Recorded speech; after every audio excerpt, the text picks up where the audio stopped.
नमस्कार दोस्तों, आप सभी का स्टडी सहयोग जीके में स्वागत है। दोस्तों, अपन बात करेंगे कि पुस्तकालय और सूचना विज्ञान में सर्टिफिकेट जो आपके CLIS कोर्स है, इसमें जो जून 2021 वाला जो आपके एग्ज़ाम हुआ था, उसमें अपन पुराने पेपर है तो उसमें अपन चर्चा करेंगे पुस्तकालयों में सूचना एवं संचार प्रौद्योगिकी जो आपके ये 14 नंबर का पेपर है। आपके अभी पेपर हो रहे हैं तो इसमें आपके कैसे प्रश्न आते हैं और जो प्रश्न रिपीट होते हैं तो उसके लिए मैं आपको ये पुराना पेपर सॉल्व करवा रहा हूँ। तो दोस्तों, ये पेपर आपके 2 घंटे का होता है और 2 घंटे में से आपके 50 प्रश्न आते हैं और 50 प्रश्न में से आपको 20 प्रश्न आपको राइट करना अनिवार्य है। दोस्तों, जो आपके 50 प्रश्न है, 50 प्रश्न सारे आपको प्रश्न करने हैं क्योंकि इसमें नेगेटिव मार्किंग नहीं होती है और 20 प्रश्न आपके राइट होने चाहिए जिससे कि आप पास हो सकते हैं।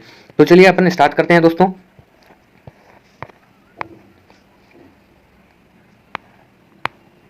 पहला प्रश्न है दोस्तों कि निर्देशों का एक सेट है जो कंप्यूटर को बताता है कि क्या करना है। तो इसमें आपके पहले में आपके तीसरा ऑप्शन होगा राइट, यानी प्रोग्राम। एक शक्तिशाली एकल उपयोगकर्ता कंप्यूटर है, लेकिन उनमें एक अधिक शक्तिशाली माइक्रो प्रोसेसर और एक उच्च गुणवत्ता वाला का मॉनिटर है। तो इसमें आपके दूसरे में राइट होगा तीसरा, यानी इसमें डेस्कटॉप होगा। फिर आता है एक शक्तिशाली बहुउपयोगकर्ता कंप्यूटर है जो एक साथ कई सैकड़ों व हजारों उपयोगकर्ताओं को सुविधा प्रदान करने में सक्षम है। तो आपके ये तीसरे में आपके ऑप्शन राइट होगा पहला, यानी सुपर कंप्यूटर होगा। और अगला प्रश्न देखते हैं दोस्तों। अगला प्रश्न है आपके कि डेस्कटॉप कंप्यूटर लोकप्रिय रूप से पर्सनल कंप्यूटर में के रूप में जाना जाता है। तो आपके सही आंसर ये राइट होगा। और सेंट्रल प्रोसेसिंग यूनिट यानी CPU तो यूनिट एवं अंकगणितीय एवं तर्क इकाई ALU से बना है। तो ये आपके 5वें में होगा, ये आपके चौथा यानी प्रसंस्करण। और अगला प्रश्न है एक मुद्रित सर्किट बोर्ड PCB है जो कंप्यूटर के अभिन्न घटकों जैसे केंद्रीय प्रसंस्करण, CPU, रैम, चिपसेट और विस्तार स्लॉट पर का सहमति रखती है। तो आपकी ये इसमें से आपके छठे में आंसर होगा तीसरा, यानी ये आपके मदरबोर्ड। और अगला प्रश्न देखते हैं। अगला प्रश्न है आपके 7वां नंबर का कि ये इसमें सिस्टम मुख्य स्मृति है जो CPU माइक्रो प्रोसेसर अस्थायी रूप से डाटा स्टोर करने के लिए उपयोग करता है जब कोई प्रोग्राम चल रहा है। तो इसमें आपके ये फर्स्ट ऑप्शन राइट होगा। और अगला प्रश्न देखते हैं दोस्तों। अगला प्रश्न है दोस्तों कि USB पोर्ट जो आपके एक USB पोर्ट जो पिन लगाने वाला पोर्ट होता है, तो 48 Mbps जो 48 मिलियन बिट प्रति सेकंड की डाटा स्थानांतरण दरों का समर्थन करता है। ये आपके पहला ऑप्शन राइट होगा, यानी सही। लिब्रे ऑफिस 14 से अधिक भाषाओं में उपलब्ध एक व्यापक पेशेवर गुणवत्ता वाला कार्यकाल उपकरण है, ठीक है, कार्यालय उपकरण है। तो इसमें आपके 90 में ऑप्शन होगा पहला वाला, नहीं सही होगा। और अगला प्रश्न है कि एक स्प्रेडशीट एप्लीकेशन है जो लिब्रे ऑफिस के माइक्रोसॉफ्ट एक्सेल के समान है। तो इसमें आपके 10वें में आंसर होगा तीसरा वाला, नहीं कैल्क होगा। अगला प्रश्न देखते हैं दोस्तों। और अगला प्रश्न है 11वां। तो इसमें 11वें में आपके होगा 11वें में आपके 11वां प्रश्न है। तो 11वें प्रश्न में है आपके कि लिब्रे ऑफिस परियोजना से अधिक परिभाषाओं और बोलियों में वर्णनी, हाइपेनेशन, थिसोरस और शब्दकोश प्रदान करती है। तो इसमें आपके 11वें में ऑप्शन होगा ए, यानी आपके 50, यानी ये राइट होगा। और लिब्रे ऑफिस ओपन डॉक्यूमेंट का प्रयोग करता है जो OACS, ठीक है, तो द्वारा एक उद्योग मानक के रूप में विकसित करता है, एक फाइल के रूप में है। तो ये आपके 12वें में ऑप्शन होगा पहला, यानी HTML हाइपरटेक्स्ट मार्कअप लैंग्वेज। तो इसमें आपके ये प्रश्न राइट हो और ये ऑप्शन राइट होगा। और 13वां प्रश्न है, इसमें है आपके आप संपादित करते समय कई पृष्ठों को प्रदर्शित करने के लिए राइटर का उपयोग करते हैं। तो ये आपके 13वें में ऑप्शन राइट होगा पहला, यानी ये सही है। अगला प्रश्न देखते हैं दोस्तों। अगला प्रश्न है राइटर डॉक्स टूलबार में विभिन्न रिक्त स्थानों पर ले जाया जा सकता है या फ्लोट करने के लिए बनाया जा सकता है एवं फ्लोटिंग टूलबार डॉक किए जा सकते हैं। तो ये आपके 14 में होगा पहला, यानी ये आपके सही होगा। अगला प्रश्न देखते हैं दोस्तों। अगला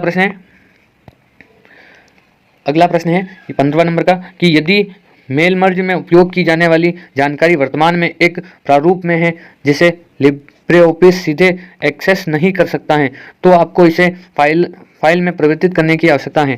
तो ये आपके 15 में आंसर होगा दूसरा, यानी CSV।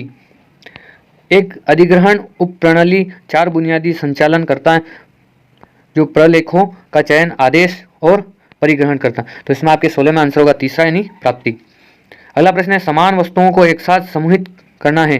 तो इसमें आपके 17 में आंसर होगा तीसरा यानी वर्गीकरण। अगला प्रश्न देखते हैं दोस्तों। अगला प्रश्न है सूचीकरण की वर्तमान प्रवृत्ति अन्य पुस्तकों के सूची ग्रंथ डाटा डाउनलोड करने और वेब ओपेक के माध्यम से अपने संग्रहित तक वैश्विक पहुंच प्रदान करने के लिए प्रोटोकॉल का उपयोग करना है। तो दोस्तों यहाँ प्रोटोकॉल का अर्थ होता है नियम, ठीक है। तो इसमें प्रोटोकॉल का अर्थ क्या होता है? नियम। तो इसमें आपके 18वें में ऑप्शन राइट होगा कि चौथा यानी मार्कअप। अतः सामान्यतः क्रम में अलमारियों पर किताबों की व्यवस्था की जाती है। तो इसमें आपके 19वें में ऑप्शन राइट होगा चौथा यानी वर्ग क्रमानुसार।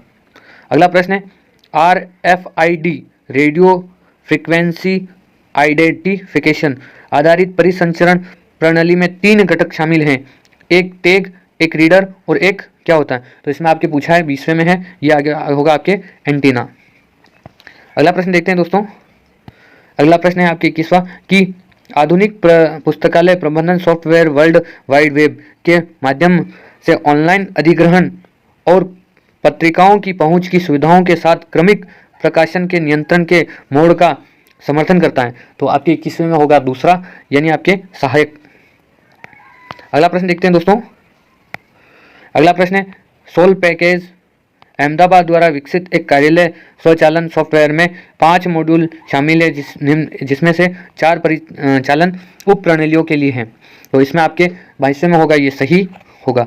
और अगला प्रश्न है सिस्टम सॉफ्टवेयर कंप्यूटर संसाधनों के प्रोग्राम प्रबंधन के लिए जिम्मेदार है, जबकि एप्लीकेशन सॉफ्टवेयर कुछ कार्यों करने के लिए डिज़ाइन किए गए हैं और इस तरह कंप्यूटर को विभिन्न पूर्व निर्धारित कार्य करने की क्षमता बनाते हैं। तो ये आपके 23वें में होगा सही, ये सही है। अगला प्रश्न देखते हैं दोस्तों। अगला प्रश्न है कंप्यूटर प्रौद्योगिकी पहले पुस्तकालय प्रक्रियाओं को स्वचालित करने के उद्देश्य से स्थानांतरित रूप से विकसित सॉफ्टवेयर एवं वाणिज्यिक पैकेज के रूप में के अंत में पुस्तकालय में पहुंची। तो इसमें आपके 24वें में राइट होगा चौथा यानी आपके 1970 के दशक में। अगला प्रश्न देखते हैं दोस्तों कि पुस्तकालय स्वचालन के युग में उच्च गति संचार चैनलों पर इलेक्ट्रॉनिक प्रलेखों के लिए पूर्व पाठ्य अधिगम की विशेषता है। तो आपके 25वें में होगा दूसरा। LMS को इन्वेंट्री प्रबंधन एवं स्व निर्गम आगम सुविधा के लिए बहुभाषी समर्थन और RFID के लिए यूनिकोड मानक के अनुरूप होना चाहिए। तो आपके इसमें 26वें में आंसर होगा पहला यानी आपके ये सही है। अगला प्रश्न देखते हैं दोस्तों। अगला प्रश्न है भारत में पुस्तकालय गतिविधि का संचालन की शुरुआत 7 जोरों पर प्रारंभ हो गई। तो आपके 27वें में होगा पहला यानी CDSIS। तो इसमें आपके 28वां प्रश्न है कि भारत में Kesavan institute of information and knowledge management के साथ मिलकर वेरस सॉल्यूशन द्वारा विकसित एक open source integrated library management system है। तो आपके इसमें होगा 28वें में ऑप्शन होगा ये तीसरा वाला यानी न्यूजे लिब। अगला प्रश्न देखते हैं दोस्तों। अगला प्रश्न है सोल यानी विश्वविद्यालय पुस्तकों के लिए सॉफ्टवेयर की कहानी के सहयोग से इन फ्लिपलेटेड द्वारा ILMS एकीकृत पुस्तकालय प्रबंधन सॉफ्टवेयर के विकास के साथ प्रारंभ की गई। तो आपके 29वें में आपके आंसर होगा दूसरा वाला यानी एंसडॉक निस्केयर। फिर अगला प्रश्न देखते हैं दोस्तों। अगला है कि एक लेन एक छोटा स्थानीय कंप्यूटर नेटवर्क है जो पड़ोसी इमारतों के एक से या अधिक समूह तक सीमित है। तो इसमें आपके 30वें में होगा पहला यानी सही होगा। लेन को इंटरनेट इसमें है आपके लेन को इंटरनेट से जोड़ने के लिए लेन कंप्यूटर को प्रोटोकॉल पर संचार करना होगा। तो इसमें आपके 31वें में आंसर होगा दूसरा यानी CTP या IP। अगला प्रश्न देखते हैं दोस्तों। अगला है एक ग्राहक क्लाइंट एक कंप्यूटर डेस्कटॉप PC में प्रोटोकॉल है जो नेटवर्क पर रिमोट सर्वर होस्ट कंप्यूटर को संसाधन प्रदान करता है जो अनुरोध भेजता है। तो इसमें आपके होगा 32वें में आंसर होगा पहला यानी सही है। UK में SERC नेट जो बाद में जेनेंट बन गया जिसमें से स्थापित किया गया था। तो इसमें आपके 33वें में आंसर होगा तीसरा वाला यानी 1984। फिर आता है में स्थापित NSF नेट का उपयोग विशेष रूप से NSF द्वारा स्थापित की गई सुपर कंप्यूटिंग केंद्रों को जोड़ने और अभिगम प्रदान करने के लिए किया गया है। तो इसमें आपके 34वें में आंसर होगा चौथा वाला यानी 1985। अगला प्रश्न है दोस्तों कि IP एड्रेस इंटरनेट पर किसी वेबसाइट की पहचान के लिए दिए गए एक यूनिक अद्वितीय नंबर है। तो इसमें से आपके 35वें में आंसर होगा पहला यानी सही। अगला प्रश्न है कि नेटवर्क डिवाइस है जो एक कंप्यूटर से दूसरे कंप्यूटर या एक नेटवर्क से दूसरे नेटवर्क में जानकारी भेजने का मार्ग निर्देशित करता है। तो इसमें आपके 36वें में आंसर होगा पहला यानी सर्वर।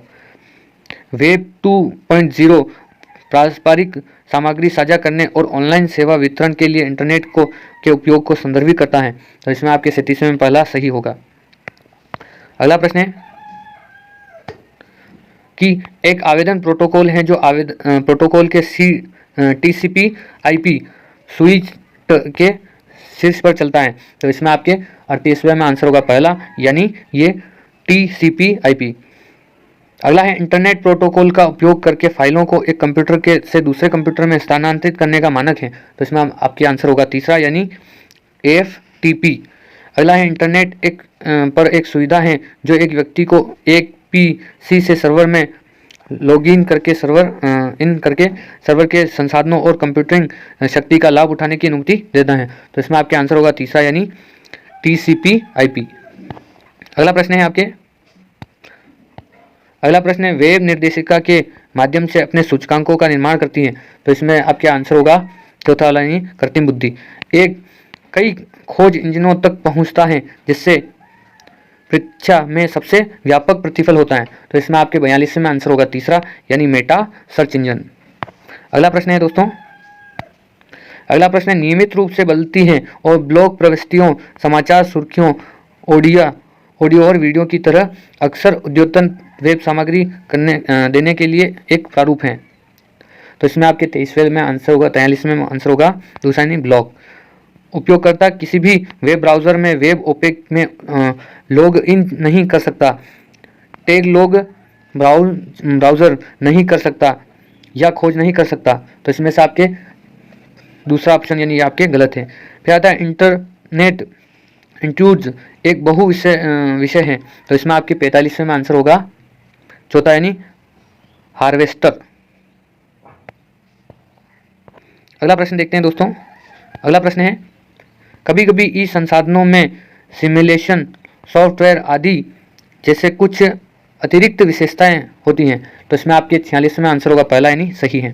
फिर आता है प्रिंट पत्रिकाओं के इलेक्ट्रॉनिक रूप से के अलावा कुछ ऐसी पत्रिकाएं भी हैं जो बिना किसी मुद्रित समतुल्य के केवल इलेक्ट्रॉनिक के रूप में प्रदर्शित होती हैं। तो इसमें आपके 47वें का पहला सही है। फिर आता है लिसा पूर्व पाठ जनरल लेखों के लिए अधिगम प्रदान करता है। तो इसमें आपके अगला पहला सही है। अगला प्रश्न देखते हैं दोस्तों। लास्ट प्रश्न है आपके दो प्रश्न जिसमें से ई ज्ञान कोश इग्नू का एक वेब पोर्टल है। तो इसमें से आपके दूसरा यानी गलत, ये आपके नहीं है इसमें से पोर्टल। एक लाइब्रेरियन से पूछो आस्क अ लाइब्रेरियन सेवाएं इंटरनेट आधारित रेफरेंस सेवा हैं। तो इसमें ये आपके सही आंसर होगा।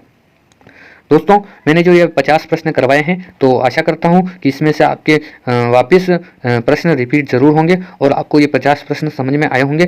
दोस्तों आपको ऐसे ही अगर आपको और भी वीडियो देखने के लिए आप मेरे इस चैनल पर प्लेलिस्ट में जाकर सारे वीडियो देख सकते हैं, जिसमें से आपके एक प्लेलिस्ट बनी हुई है और प्लेलिस्ट में आपको सारे वीडियो बता रखे हैं। उस प्लेलिस्ट में का नाम है आपके CL और IS। तो ये आपके CLIS का नाम दे रखा है, तो उसमें जाकर आप सारे वीडियो देख सकते हैं। पिछले जो भी आपके एग्जाम हुए उसमें आपके वीडियो सारे दे रखे हैं। तो आशा करता हूँ कि ये आपको वीडियो पसंद आया होगा और आप अच्छे से तैयारी कर रहे होंगे और आपके 50 में से आपके अच्छे से आप कम से कम 20 प्रश्न जरूर राइट करें जिससे कि आप पास हो सकें। तो दोस्तों मिलते हैं कुछ नई जानकारी के साथ अगले वीडियो के साथ। आप सभी का बहुत बहुत धन्यवाद।